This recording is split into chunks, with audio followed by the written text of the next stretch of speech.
Berarti Don Dasko gagal juga dong? Ya bisa dibilang artinya ya belum sukses lah. Gitu. Belum sukses. Oke, Bro, ini ada hal yang menarik ketika Pak Ferry Warjio sebagai Gubernur Bank Indonesia menyampaikan surat pengunduran diri kepada Presiden, kepada Istana, itu di hari Sabtu. Kemudian baru diumumkan oleh Mas Pras selaku Mensesnek pada hari Senin. Ini kan tentu berpengaruh terhadap pasar ya, meskipun tidak terlalu bergejolak. Bro melihat ada analisis apa nih? Mengapa Pak Ferry menyampaikan surat pengunduran dirinya pada hari Sabtu? Sebenarnya ini kan kurang umum ya Bang. Kalau misalkan emang ini seorang pejabat keuangan yang mengerti benar psikologi pasar, yang harus diberikan pengumuman-pengumuman yang sifatnya tidak tiba-tiba gitu kan. Jadi kan kalau memberikan surat hari Sabtu, Sabtu pasar sudah tutupnya Jumat. Jadi beritanya tiba-tiba keluar hari Senin, itu kan mengejutkan.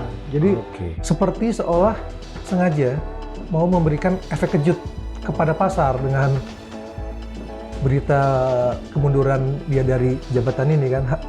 Seharusnya kan kalau dia punya niat lebih baik untuk misalkan menjaga pasar tetap tenang, dia bisa saja misalkan mengajukan pengundurannya hari Selasa atau Rabu, sehingga diumumkannya Jumat. Nah, pasar bisa lebih menghadapi itu.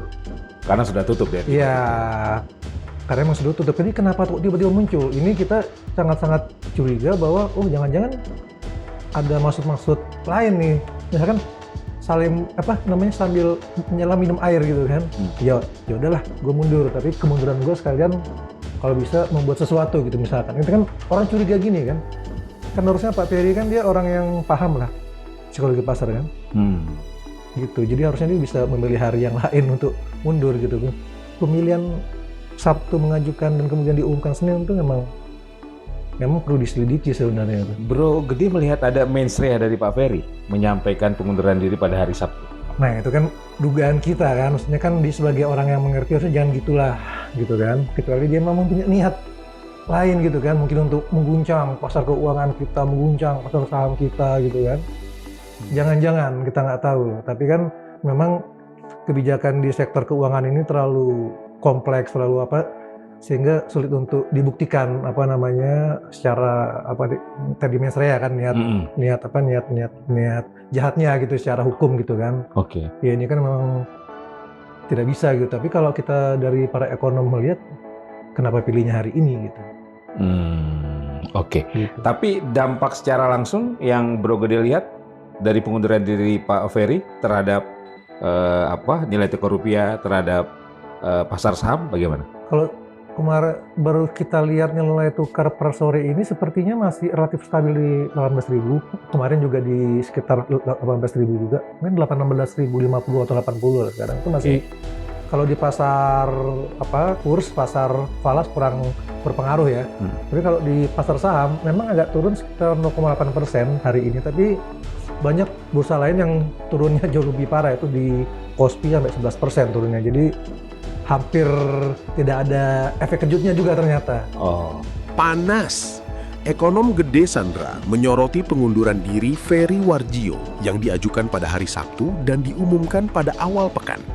Menurutnya, waktu tersebut layak dicermati karena berpotensi menimbulkan efek kejut di pasar. Meski gejolak besar tidak terjadi, analisis ini memunculkan pertanyaan, apakah murni persoalan waktu atau ada pertimbangan lain? Perdebatan pun mengemuka.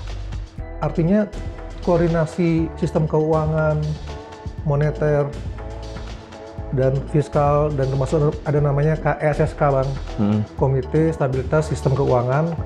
Itu anggotanya itu ada Bank Indonesia, ada Menteri Keuangan, ada OJK, ada LPS. Nah ini baru pada era inilah, baru pada kemarin minggu inilah, keempat-empat dari KSSK ini akhirnya semuanya adalah orangnya dari presiden gitu, orangnya Pak Prabowo. Iya kan? Waktu itu kan yang baru keluar Ibu Sri Mulyani keluar, ganti dengan Pak Purbaya, terus yang OJK juga keluar diganti dengan Ibu Frederica, terus LPS juga orang baru Pak Anggito yang sempat jadi Wamenkyu pada awal Pak Prabowo juga, dan ini terakhir nih Pak Ferry ini kan naiknya 2018. Di era Jokowi. Di era Jokowi. Jadi dengan kepergiannya ini seluruh tim KSSK ini murni, ini merupakan semuanya adalah orang dari presiden. Dan seharusnya dengan kondisi ini, arah kebijakan ekonomi baru yang hendak ditempuh oleh pemerintahan Pak Prabowo ini bisa lebih full speed, bisa lebih total bergerak tanpa ada lagi yang ngerem-ngerem, dan koordinasi bisa enak karena semuanya adalah oleh presiden man gitu kan kira-kira. Dengan mundurnya Pak Ferry Warjio, apakah bisa dikatakan Panglima terakhir ekonomi Jokowi sudah rontok?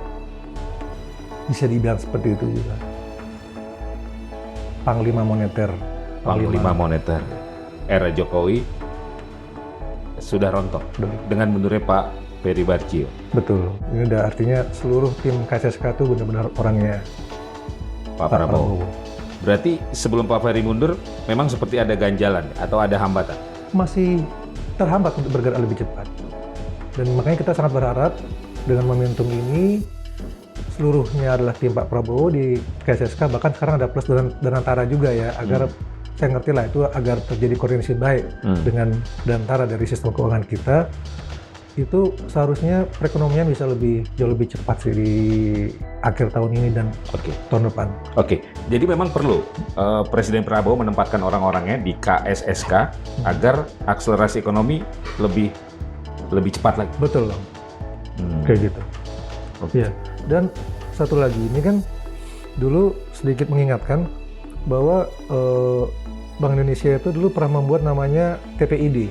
Itu adalah Tim Pemantau Inflasi Daerah, itu dibuat tahun 2008. Itu memang waktu itu Bank Sentral, Bank Indonesia masih fokusnya itu adalah pengendalian inflasi dan kurs. Itu dibuat timnya Bang, dan timnya itu ada di semua cabang Bank Indonesia, dan itu tugasnya untuk mengumpulkan data, memberikan rekomendasi kebijakan, melakukan sosialisasi, dan kerjanya oke. Tahun 2013 Kemendagri juga ikut bergabung dalam tim ini, dan sampai sekarang masih ada si TPID namanya itu. Nah, mungkin nanti di Bank Indonesia yang dengan kepemimpinan gubernur baru akan juga baiknya dibuat semacam TPID ini. Oh, jadi bisa memainkan peran, tapi khusus untuk pertumbuhan ekonomi.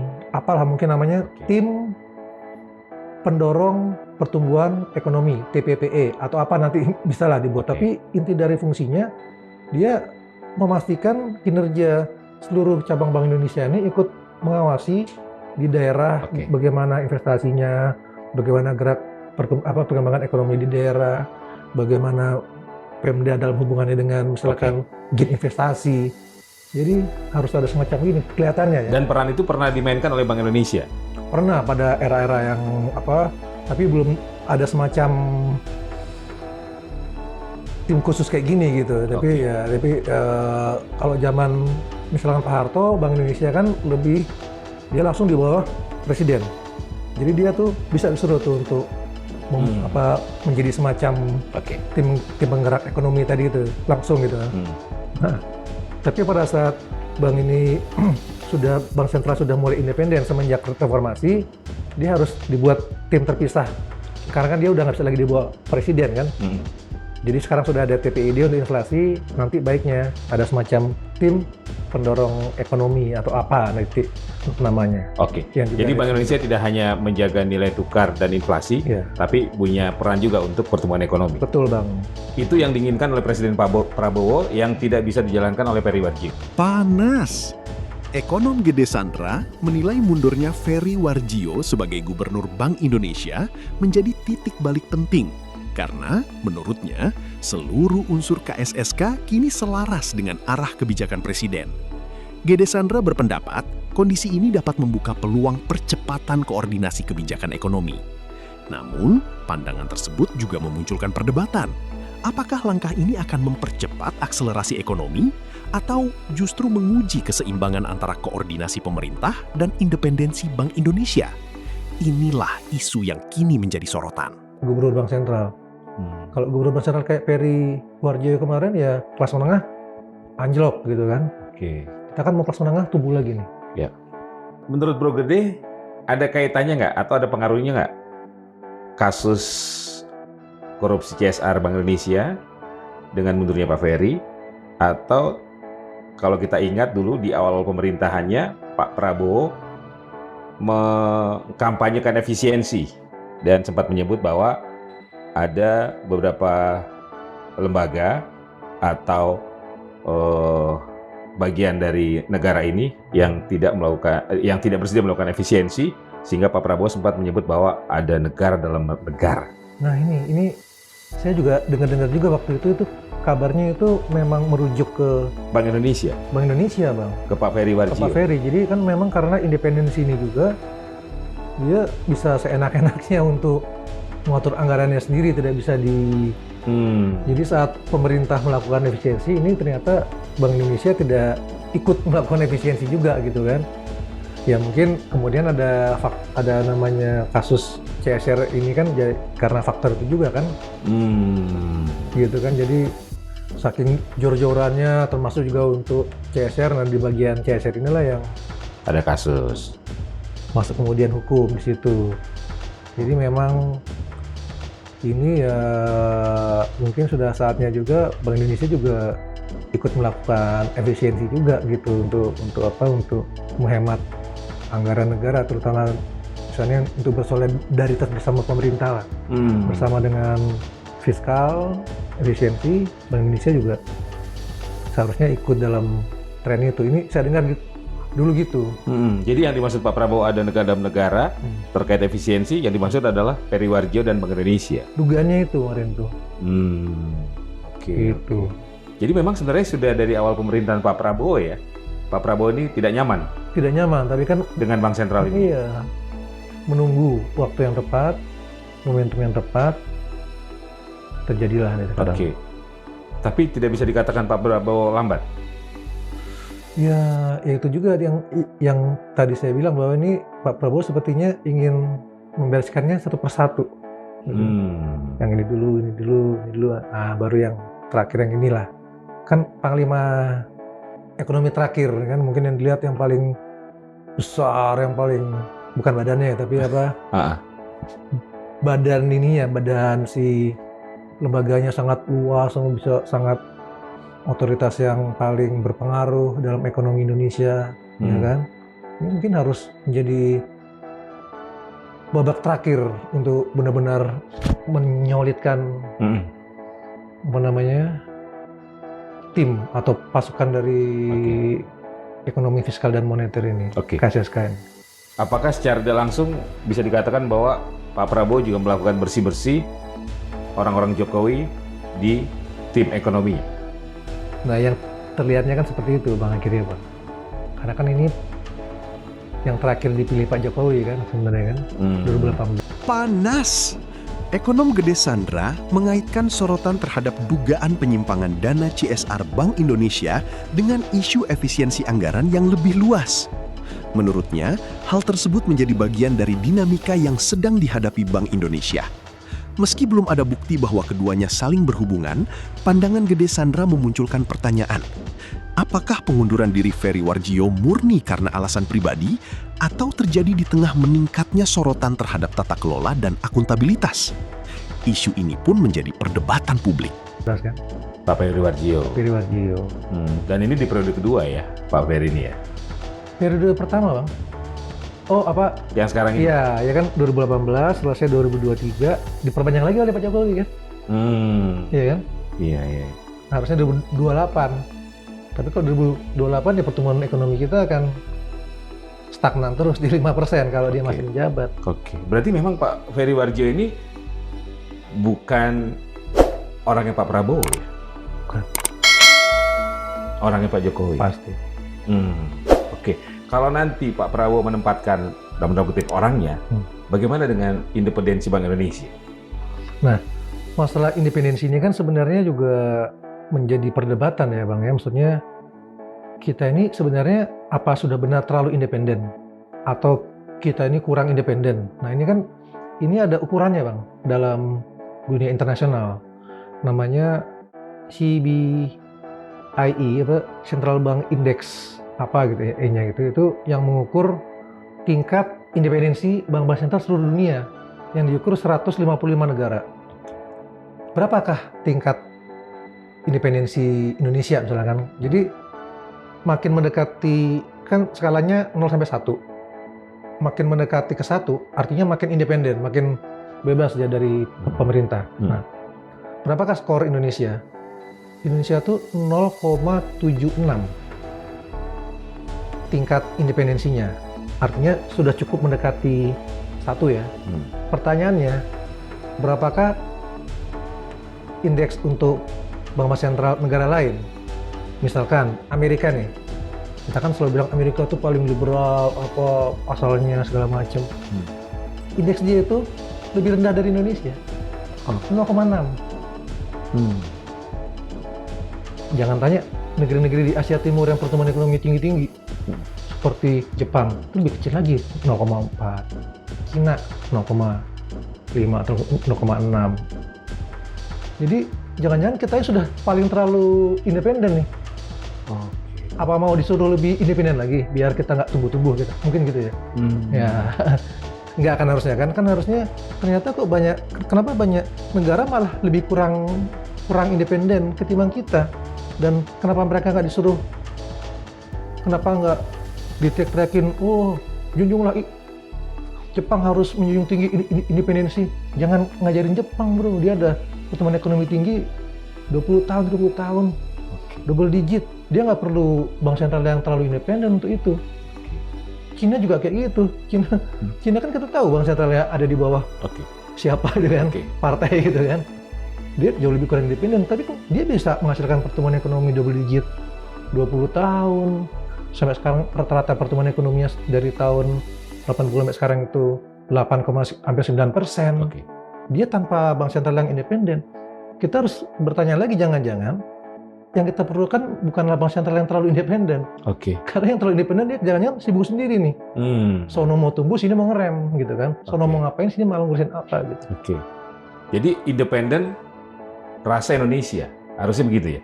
Sesuai kebutuhan bangsanya kan? Harusnya sesuai kebutuhan situasi bangsanya. Situasinya, situasi rakyatnya, situasi arah ekonomi pemerintah yang lagi berkuasa. Gitu. Jadi jangan-jangan kita tidak terlalu perlu dia terlalu independen. Kita bisa mencontoh negeri-negeri yang lebih sukses dalam... Karena Bank Indonesia atau Bank Sentral sejatinya adalah bagian dari instrumen negara ya? Seharusnya. Dan kita kan punya pengalaman sejarah ketika di era Orde Baru, Bank Indonesia di bawah Presiden. Betul. Dan kita lihat kan pertumbuhan ekonomi Orde Baru pernah 8%, rata-rata 7%, cukup tinggi kan? Itu kan terjadi pada saat Bank Sentral kurang independen kan? Di bawah Presiden. Langsung kalau itu kan lebih ekstrim lagi kan? Zaman Soekarno malah lebih ekstrim lagi, suruh cetak uang, walaupun akhirnya malah berantakan. Tapi yang pas kelihatannya ya zaman Soeharto, walaupun ada yang bilang juga, karena kurang independen terjadi krisis 97-98. Tapi kan krisis ini kita lihat ya lebih kepada situasi global juga, dan waktu itu kebijakan-kebijakan terutama di sektor keuangan gitu kan. Nah, kalau kita melihat visi dan misi dari Presiden Prabowo Subianto, Bank Indonesia harusnya dalam peran sebagai apa? Independensinya harus versi yang mana menurut Bro Gede? Ya, yang harus dia harus menyesuaikan dengan kebutuhan. Kalau kita emang pertumbuhan ekonomi tinggi, ya dia sebaiknya ya tidak terlalu independen gitu kan. Misalkan sekarang 0,76, ya mungkin kita enak indeksnya itu di level 0,5 lah atau 0,4 kayak Jepang gitu kan. Gitu kan nggak ada masalah juga. Ya mungkin banyak ekonom lain yang melihat, kita harus lebih independen, kalau kok perlu. Kita ini sudah lebih independen daripada bank sentralnya Amerika gitu loh. Lo mau se-independen apa lagi kan gitu. Kita bahkan kita lebih independen dari The Fed ya? Iya, ya, maksudnya gurunya ya tanda kutip misalnya kan. Iya. Kan kita berguru independensi kan katanya waktu itu kan yang ngasih masukan IMF, Bank Dunia dari Amerika kan. Iya. Oke. Ternyata lebih bersemangat melakukan independensi ketimbang yang ngajarin gitu kan. Oke. Apakah Bro Gede juga melihat bahwa Pak Prabowo juga sedang mencoba untuk membenahi Bank Sentral ini sesuai dengan karakter bangsa Indonesia? Iya. Saya lihat kebutuhan, sesuai dengan kebutuhan dari arah ekonomi bangsa Indonesia. Karakter. ekonomi bangsa Indonesia. Oke, jadi nanti kalau sudah muncul figur yang akan menduduki posisi ini, kita bisa melihat ya akan kemana arah ekonomi kita. Iya betul sih. Kalau saya sih udah menduga ini sudah pasti ya 98% lah sudah pasti ini akan ke arah yang lebih cepat nanti. Yang bermaksud ekonomi kerakyat. Panas. Perdebatan soal independensi Bank Indonesia kembali mengemuka. Narasumber menilai pergantian kepemimpinan BI dapat menjadi titik balik sinkronisasi kebijakan moneter dan fiskal demi mengejar target pertumbuhan ekonomi. Namun, pandangan tersebut juga memunculkan pertanyaan besar. Sampai di mana independensi bank sentral sebaiknya dipertahankan? Dan sejauh mana harus selaras dengan arah kebijakan pemerintah? Inilah perdebatan yang kini menjadi sorotan. Terima kasih sudah menonton. Jangan lupa like, komen, dan subscribe. Sampai jumpa kembali.